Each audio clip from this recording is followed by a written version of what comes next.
तो बच्चों आज हम सॉल्व करेंगे डीओई की तरफ से प्रोवाइड किए गए क्लास 9th के लिए मैथ के प्रैक्टिस पेपर को, वो भी हिंदी मीडियम में। ठीक है, इससे पहले टोटल 1 to 10 क्वेश्चन अपलोड कर दिया है। अगर आपने नहीं देखा तो कमेंट में लिंक मिलेगी, ओपन करके आप देख सकते हो, प्रैक्टिस कर सकते हो। साथ में लास्ट ईयर का mid term practice paper, mid term paper, annual practice paper, annual paper, सभी असेसमेंट इस सेशन के, और इस सेशन में मिड टर्म पेपर दोनों शिफ्ट के क्वेश्चन पेपर विद सॉल्यूशन मिल जाएंगे। अच्छे से प्रैक्टिस कर सकते हो।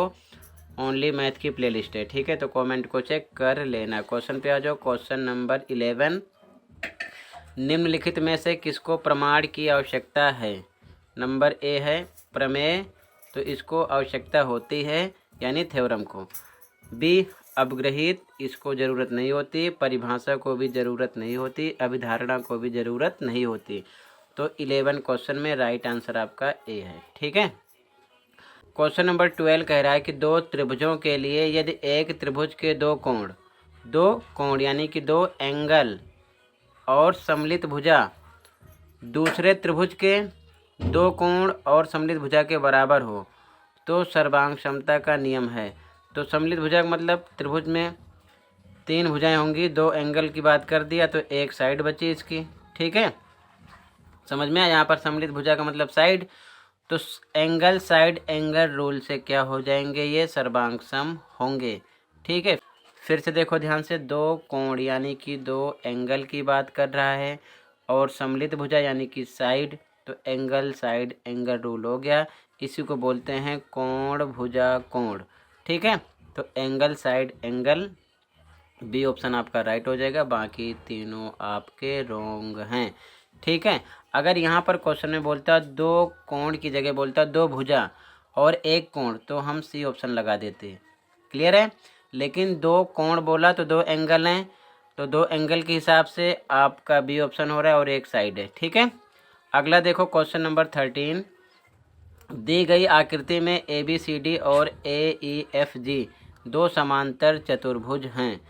एक ये है और ये बड़ा वाला एक है। ठीक है, यदि एंगल सी बराबर 60 है, ये 60 दिया है, तो एंगल ए ई एफ ये हमको निकालना है। सॉल्यूशन देखो ध्यान से, इम्पोर्टेंट क्वेश्चन है। तो आंसर नंबर 11 में ए ऑप्शन है, 12 में बी ऑप्शन है। ठीक है, अब ध्यान से देखो आंसर 13, डायग्राम इधर बना दिया, समझना। एंगल सी बराबर एंगल ए के होगा। क्यों होगा, क्योंकि ये समांतर चतुर्भुज के सम्मुख कोण हैं। ठीक है, तो 60 ये है तो 60 ये भी हो जाएगा। फिर से देखो समांतर चतुर्भुज ए ई एफ जी में, छोटे वाले में ध्यान से देखो। अब ए का पता चल गया, कितना आपका है 60।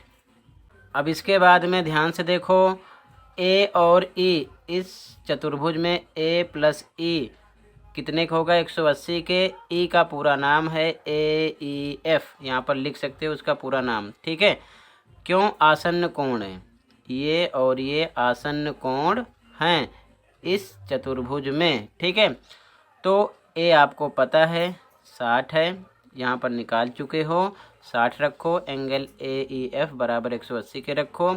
60 नंबर की साइड भेजोगे माइनस का हो जाएगा, तो माइनस करने पर 120 मिलेगा, यानी एंगल ए ई एफ आपको मिलेगा 120। ठीक है, क्वेश्चन नंबर 13 में सी ऑप्शन राइट होगा आपका 120। क्लियर है, अगला क्वेश्चन देखो ध्यान से। अगला क्वेश्चन नंबर 14 है, एक ब्रैकेट में रूट में ए प्लस रूट में बी, दूसरे में रूट में ए माइनस रूट में बी है। ठीक है, ध्यान से देखो सॉल्यूशन इसका कैसे सॉल्व करोगे।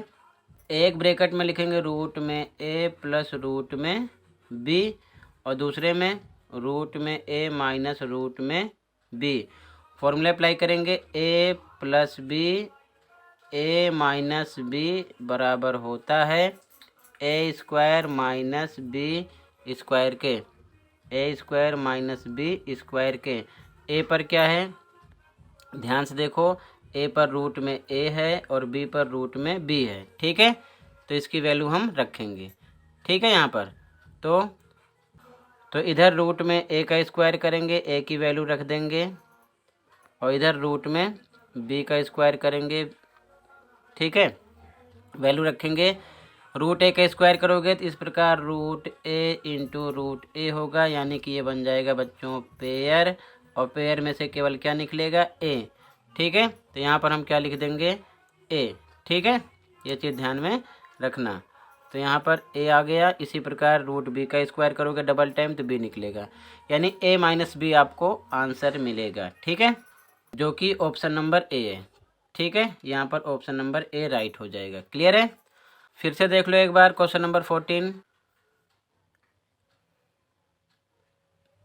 तो यहाँ फिर से आप आंसर नंबर 14 देख लो। यहाँ पर सेम लिखा गया A plus B A minus B equal to A square minus B square के। ए पर रूट ए का स्क्वायर किया, बी पर रूट बी का स्क्वायर किया।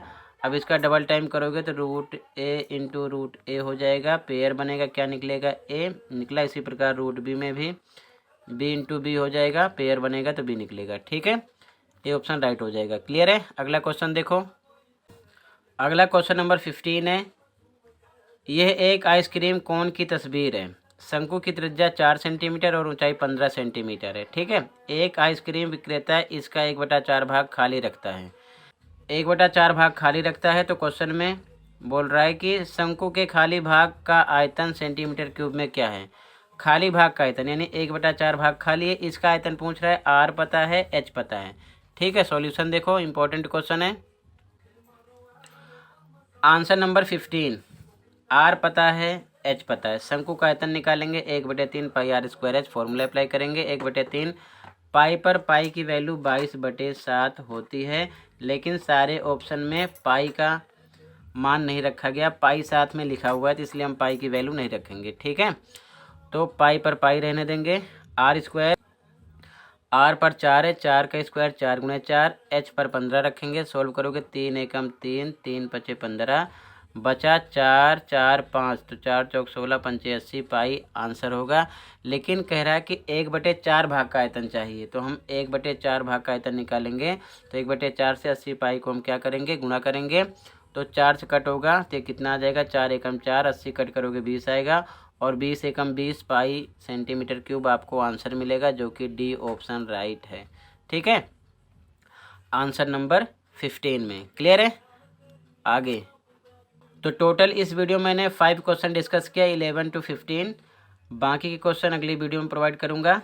मिलते हैं अगली वीडियो में। Thank you for watching.